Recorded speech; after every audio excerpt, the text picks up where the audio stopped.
FPL Game Week 4 team selection. If there's one person on planet Earth that can give you the best hints, it's me. If there's one person on planet Earth that can give you the best tips, it's me. If there's one person on planet Earth that can guarantee you 100 plus points, it's me. Now listen up and get your notepad out. In goal, we are going with Alisson against Burnley. That should be a relatively self-explanatory pick. Burnley, yes, they've looked well. Yes, they've scored goals.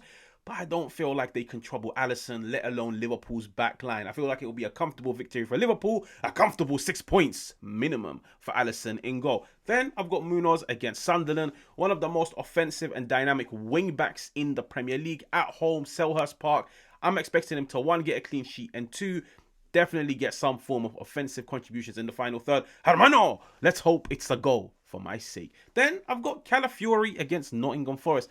Calafiori for me is more of a long-term pick. Arsenal's backline is one of the best in the Premier League, but also Nottingham Forest. I feel like there's a lot of unrest at that club, from Nuno being sacked to Postecoglou taking over. They're still chopping and changing in the starting 11s. Nottingham Forest haven't looked great, and I look at it and tell myself, Calafiori, with the addition of somebody like Eze that loves to tuck inside, you can now occupy the flanks, and Calafiori is very dynamic. He's very offensive. He's got a great cross on him.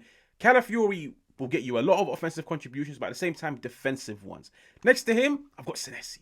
I feel like he's been the dark horse of this season. Very solid. He gets stuck in. And did you know, in his first season at Bournemouth, he got himself about 4 to 5 league goals. Senesi scores you goals. He gets you clean sheets. He's involved all over the park. And for the price, he's relatively cheap. And he's like a very low risk, high reward type of defender to have in your team. In midfield, I've gone for Florian Wirtz. Yeah, I've drafted him in. Does it make sense? Yeah. Because let's call a spade a spade. He's had a shocking start to the season. Like, even his FPL price has gone down. But I'm looking at it and thinking, listen, eventually the cream will rise to the top. This guy has to get some goals. This guy has to get some assists. Like, surely there is going to come a game where he shows the world, this is why Liverpool signed me. This is why I cost X amount of money. This is why Arne Slot keeps playing me. And this is why I am the future of Liverpool. And I'm looking at it and just thinking, Burnley, like, if there's one game for you to get your first goal contribution in the Premier League, it must be Burnley. And listen, for me, I'm looking at him and thinking, maybe, just maybe, the fact that everyone's given up on him, everyone's moved away from him, everybody's looking at him and saying, no physicality, he will struggle in the Premier League. Maybe, just maybe, the game against Burnley is where Florian Wirtz proves everybody wrong. Next to him, I've got Gakpo. Gakpo has had an amazing start to the season. Also, the fact that Alexander Isak has been signed, and now it's looking very likely that Ekitike is going to grab the spot on the left-hand side. Gakpo is playing with that grit in between his teeth. He knows my position is in jeopardy. Someone's got their eyes. Someone's licking their lips over that left wing position. And because of that, I need to drop 120% every single week. I expect him to score. I expect him to get an assist. I expect him to get me a lot of points. And so do you. Next to him, I got Semenyo.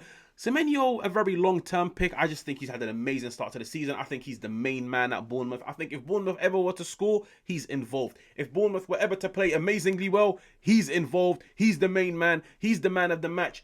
I feel like his price will keep increasing, so it's only right to get him whilst he was still cheap. Then I go into attack. I've got 3 strikers. Mateta, very similar to Munoz. Selhurst Park, Mateta. He scores you goals. He's on penalties. The only drawback with Mateta is the fact that Palace have lost all of their creators, but I still look at it and say Ismail Assar, Yeremy Pino. Mateta, he's a menace. He scores you goals no matter what, as long as you feed him. And I'm looking at it and I'm thinking, Oliver Glasner, this football on the front foot at home against Sunderland, Selhurst Park. Like, this is the game where Mateta will get you some goals. Maybe, just maybe, a hat trick. Then in attack, I've got Ollie Watkins. I'm going to keep it so real with you guys. This is his last chance. Ollie Watkins is on thin ice with me. Hermano, he's been stinking it out every single week. But I keep turning around and saying, listen, this is Ollie Watkins. Listen, this is what Ollie Watkins has been doing in the league season after season. Listen, this is the amount of goals and assists he gets every single season. Listen, eventually he will step up. I'm looking at Ollie Watkins and I'm thinking the game against Everton, and bearing in mind, Villa have got a run of good games coming up. Homeboy, you need to start delivering, because if not, I'm cashing in.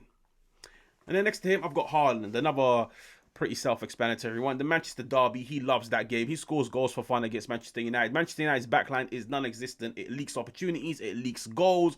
I'm looking at it and thinking Haaland or Mo Salah. You can only really afford to have one of the two. And I'm looking at it and thinking Haaland at the moment, he just plays in a far more productive team. And for me, Mo Salah, as much as he's surrounded by footballers and players, and Liverpool are dynamic and they score goals and they create opportunities, I just haven't been impressed with him this season. So you know what it is? The first free bit of FPL advice. Cash in on Haaland when he stinks it out and replace him with Mo Salah once he steps up. You have to keep chopping and changing between the two. Because of that, I look at Haaland and I feel like it's definitely time for him to cash in. And also it allows me to feel 2 Liverpool plays. 2 is better than 1. Now make sure to like, make sure to subscribe, and I will catch you guys on another one.